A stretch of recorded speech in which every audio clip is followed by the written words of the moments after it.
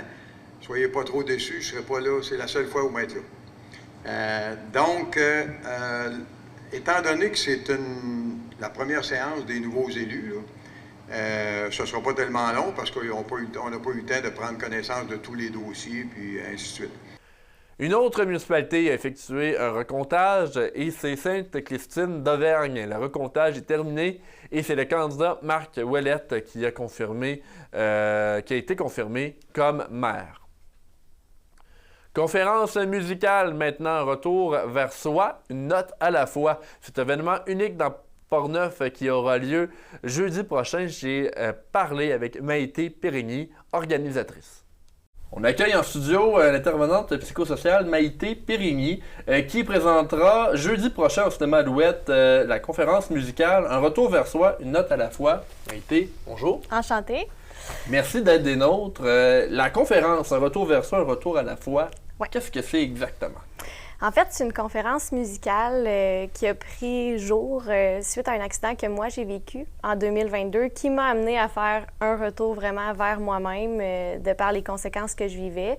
Entre autres, c'est une commotion cérébrale puis des problèmes au niveau de la neurologie fonctionnelle. Donc, j'ai dû réapprendre beaucoup de choses puis faire le deuil de certaines passions pour un certain temps, soit l'équitation. Donc, ça m'a rallié beaucoup à la musique, puis la musique a été un élément aussi vraiment favorable pour libérer mes émotions avec tout ce que je pouvais vivre là, dans cette condition-là. Donc, ça a été vraiment un moyen pour m'aider à aller de l'avant. Puis le projet, dans le fond, c'est qu'une fois que...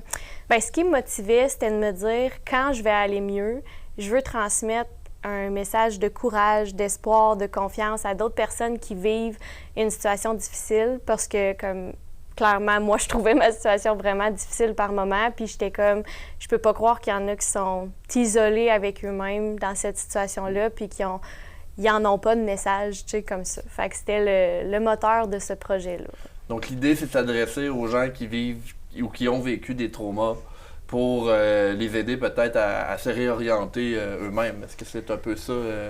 Oui, tout à fait. Des traumas ou des situations difficiles sans mettre nécessairement une étiquette sur la situation, mais un contexte de séparation, un accident qui arrive, une perte d'emploi dans lequel ça faisait des années que tu étais présent ou un contexte de violence, autre, toute situation finalement qui peut venir amener des conséquences sur l'intégrité de la personne.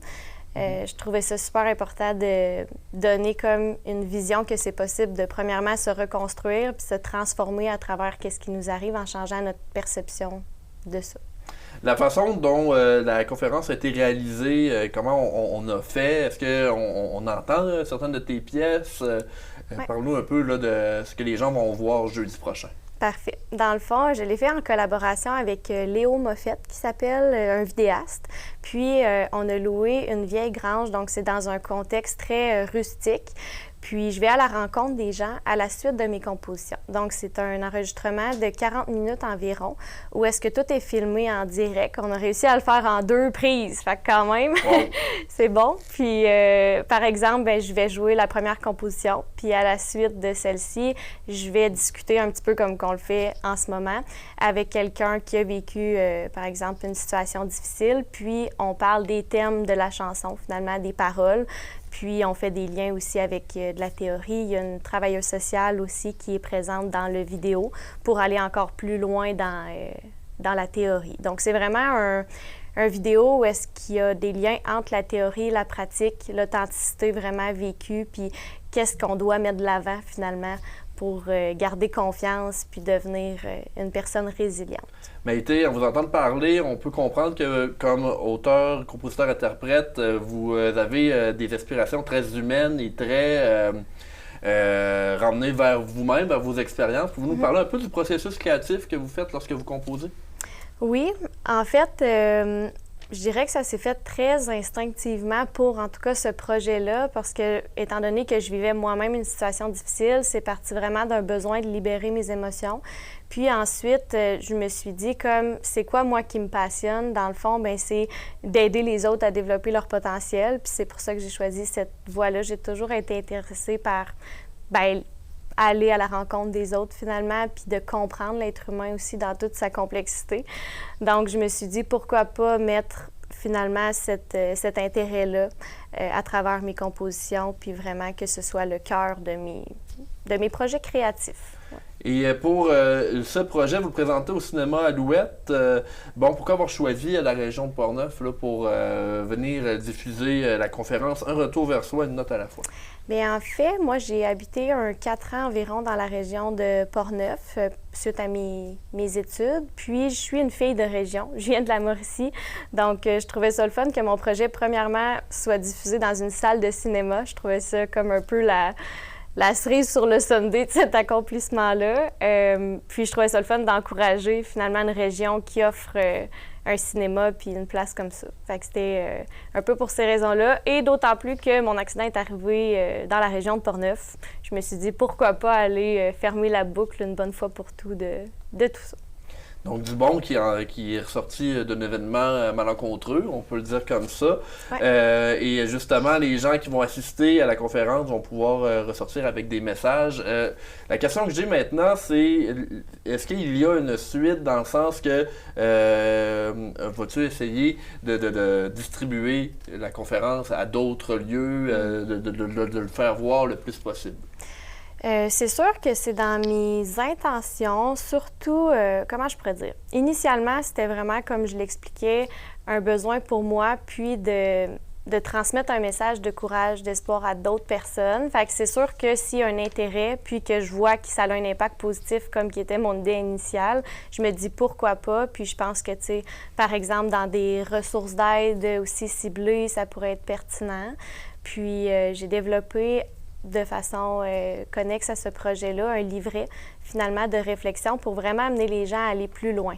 Mon but, c'est comme qu'il y ait un message qui est porteur de sens à travers le visionnement, mais aussi que les gens repartent avec comme la possibilité d'avoir un outil puis d'aller plus loin dans leur propre réflexion pour conscientiser peut-être davantage là, sur les événements qu'ils ont marqués puis de quelle façon ça peut atteindre leur confiance dans leur action quotidienne. J'aimerais peut-être juste clarifier une certaine chose. Ouais. La conférence ne s'adresse pas uniquement aux amateurs de musique. Non.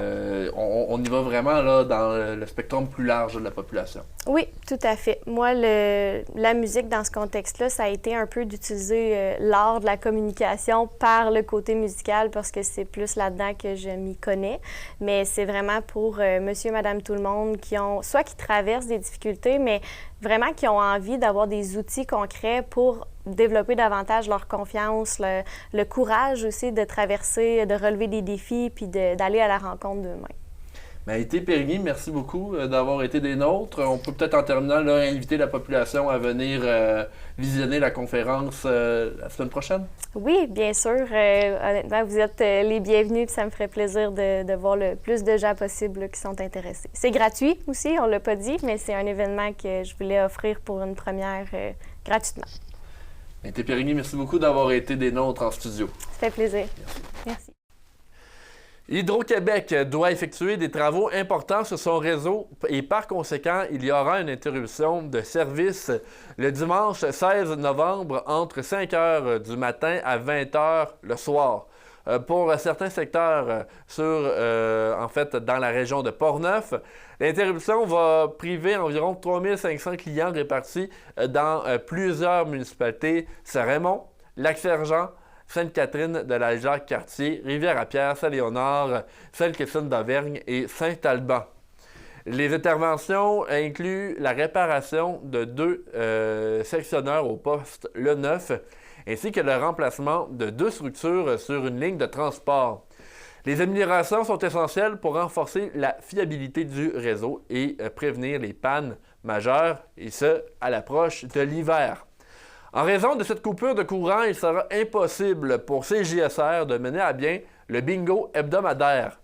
Vous pouvez prendre note que les cartes ont déjà été distribuées et disponibles, cependant elles serviront pour le prochain bingo qui sera le 23 novembre.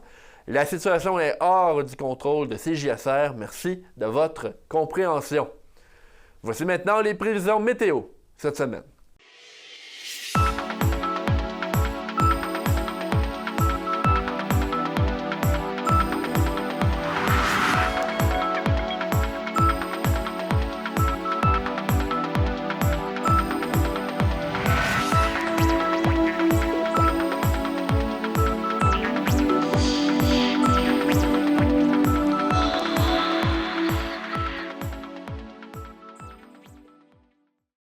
C'est ce qui complète notre bulletin d'information. Merci à Arthur, Luc et Suzy pour leur aide, tout comme à William pour le générique. William fait un stage chez nous et s'occupe depuis quelques semaines déjà de trouver des images pour les génériques de fin d'émission. D'ailleurs, voici ce générique en vous souhaitant une bonne fin de soirée.